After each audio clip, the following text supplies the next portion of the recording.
Jeffrey Epstein was a wealthy financier with powerful friends, a man who moved easily through the highest circles of society. He attended exclusive parties, mingled with politicians, business leaders, and celebrities, and seemed untouchable for years. But behind the scenes he was accused of horrific crimes involving young women and girls, allegations that painted a much darker picture of his secret life. For years, rumors swirled, but few dared to speak out publicly. Despite a 2008 conviction, Epstein received a shockingly light sentence, spending just 13 months in a county jail with work release privileges. This leniency sparked outrage across the country and left many victims without justice or closure. In 2019, after years of renewed investigation and mounting public pressure, he was arrested again on federal sex trafficking charges. The world watched closely, hoping for answers, until, just weeks later, he was found dead in his jail cell. His death officially ruled a suicide. Epstein's sudden death only deepened suspicions and fueled a storm of conspiracy theories. Many wondered what secrets he might have taken to the grave, and whether powerful people had a hand in silencing him. Now, years later, the focus has shifted to the so-called Epstein files. Thousands of pages of documents, photographs, and records that could finally reveal the true extent of his network and the people who enabled him. The public wants to know who was involved, what they knew, and how deep the connections went, especially since Epstein's circle included presidents, princes, and some of the world's most famous celebrities. The fight over releasing these files has become a fierce political battle, drawing in some of the biggest names in American politics and sparking heated debates in Congress and on cable news. Just before Christmas 2025, the Department of Justice began releasing some of these long-awaited documents. But the process has been slow, controversial, and fraught with accusations of stonewalling and selective disclosure. Heavy redactions and partial releases have only fueled suspicions, leading to accusations of cover-ups, political gamesmanship, and a lack of transparency from those in power. At the center of the storm, former Presidents Bill Clinton and Donald Trump, both under intense scrutiny for their past connections to Epstein, and both facing relentless questions from the media and the public. Their teams are now locked in a public war of words, each accusing the other of hiding the truth, as the world waits to see what secrets the Epstein files will finally reveal.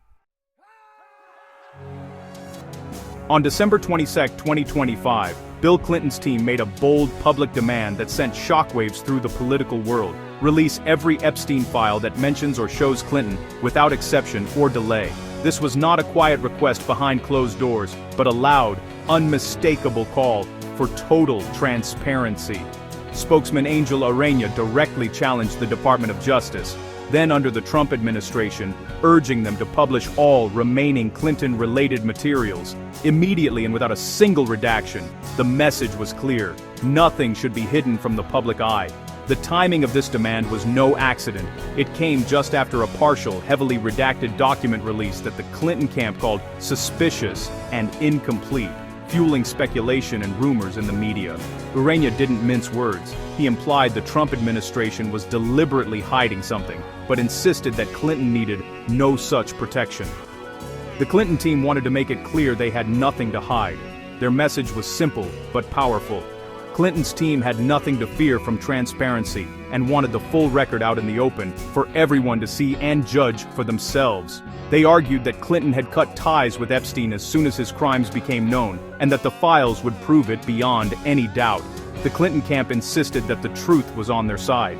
By demanding a full release, the Clinton camp tried to seize control of the narrative, forcing the issue into the open and challenging their critics to confront the facts head-on. Instead of enduring weeks of damaging leaks and speculation, they wanted everything revealed at once, believing that sunlight was the best disinfectant. It was a high-stakes gamble, putting maximum pressure on the Trump administration to comply and daring them to hold anything back. The Clinton team believed that a complete unredacted record would finally clear the former president's name and put lingering doubts to rest, once and for all. The fight over the Epstein files centers on the Epstein Files Transparency Act, signed into law by President Trump in November 2025. The law requires the DOJ to release all unclassified Epstein-related records, flight logs, calendars, interviews, photos, within 30 days. It was a rare bipartisan effort meant to force long-hidden secrets into the open. The act was a victory for victims and journalists demanding answers about Epstein's network and how he evaded justice. But the law's implementation has been rocky. Critics say the DOJ's partial, redacted releases violate the spirit and possibly the letter of the law. Both sides now use the act as a weapon, each accusing the other of hiding the truth. The law itself has become a new battleground in the fight for transparency. On December 19, 2025, the Department of Justice released its highly anticipated first batch of Epstein files, hundreds of pages of documents and dozens of photographs that immediately captured the nation's attention and dominated news cycles. The files, long shrouded in secrecy, were expected to shed light on the extent of Jeffrey Epstein's connections and the powerful people in his orbit. The most talked-about images showed former President Bill Clinton swimming shirtless at a private pool and posing casually with Michael Jackson and Diana Ross at glamorous events. These photos confirmed for the first time in official records Clinton's presence in Epstein's exclusive social circles, fueling speculation about the nature of their relationship and the company he kept. But despite the anticipation, many of the documents were heavily redacted, faces were obscured, names blacked out, and entire paragraphs rendered unreadable. This only fueled more speculation about who else might be implicated, and what secrets were still being kept from the public eye. The extensive redactions created more questions than answers. Journalists and the public alike pored over the files, trying to piece together the story from the fragments that remained. The lack of transparency led to a wave of theories that the DOJ was intentionally protecting certain high-profile individuals from scrutiny. For the Clinton camp, the selective release of these files looked like a calculated political move, one designed to damage Clinton's reputation while conveniently keeping other influential names out of the spotlight. Political strategists debated whether the timing and content of the release were meant to sway public opinion. The public was left with an incomplete and frustratingly vague picture, just enough information to stir controversy and outrage, but nowhere near enough to satisfy the growing demands for truth and accountability.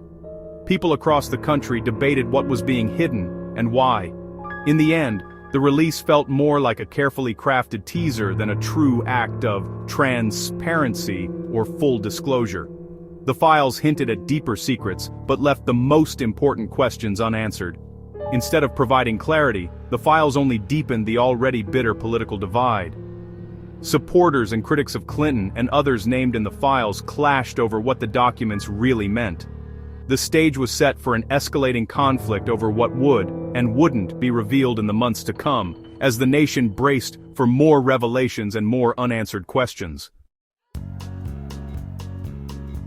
The Clinton team, led by Angel Urania, quickly responded to the released photos, calling them old news and insisting Clinton had cut ties with Epstein long ago. Urania argued the real reason for withholding files was to protect the Trump administration, not Clinton. He drew a line between those who distanced themselves from Epstein after his crimes were known, like Clinton, and those who didn't. President Trump, meanwhile, took a measured tone, saying he respected Clinton and had also cut ties with Epstein after learning of his behavior. Trump's comments aimed to appear above the fray, while still positioning himself as someone who acted decisively. Both sides tried to frame themselves as responsible, distancing themselves from Epstein and shifting suspicion elsewhere. The public, meanwhile, was left to sort through the spin. The Trump administration, through Attorney General Pam Bondi, fired back at the Clinton camp's accusations of a cover-up. The DOJ called the claims ridiculous and false, insisting there was no political motive behind the redactions. Instead, they accused Clinton's team of trying to distract from the damaging photos. The DOJ promised to continue releasing documents, pledging not to protect any famous or politically sensitive people. This public back and forth only deepened mistrust between the camps. Each side accused the other of political gamesmanship. For the public, it became harder to know who to believe. The search for truth was now tangled in political spin.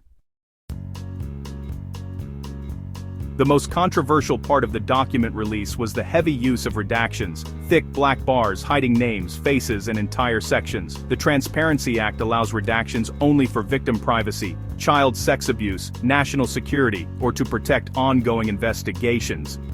Critics argue the DOJ went far beyond these exceptions, blacking out faces and names that didn't fit the legal criteria. This fueled accusations that the administration was hiding the identities of people they didn't want linked to Epstein. The Clinton camp and others demanded a full, unredacted release, insisting the public had a right to know everything not legally protected. The redactions became a symbol of the ongoing fight over transparency. The public was left wondering what and who was still being hidden. The battle over the Epstein files soon drew in Senate Minority Leader Chuck Schumer. Schumer accused the DOJ of breaking the law by releasing heavily redacted files and withholding evidence, defying the Transparency Act. He announced plans to introduce a Senate resolution to force legal action against the administration for non-compliance. This escalated the conflict from a political spat to a potential legal showdown between Congress and the White House. For Democrats, the redactions looked like a deliberate attempt to obstruct transparency and protect powerful people. Schumer's move added weight to the Clinton camp's accusations and rallied public support for a full release. The fight was no longer just about Epstein. It was about checks and balances, and whether the executive branch could be trusted to police itself. The stakes had never been higher. The fight over the Epstein files is about more than politics. It's about the public's right to know the truth. Epstein's case exposed how power and wealth can shield terrible crimes, and the files may reveal how justice failed. The lack of transparency has fueled conspiracy theories and mistrust. Every redacted name or hidden paragraph raises suspicion that someone powerful is being protected. True transparency, redacting only for legal reasons, would let the public see the facts and restore some faith in justice. Holding the powerful accountable is essential for democracy. The Epstein files are a chance to show that no one is above the law. Full disclosure could lead to new investigations and real accountability. The victims deserve the whole truth, and the public deserves to know how such abuse was allowed to continue. Only by shining a light on the full story can trust in our institutions begin to be rebuilt.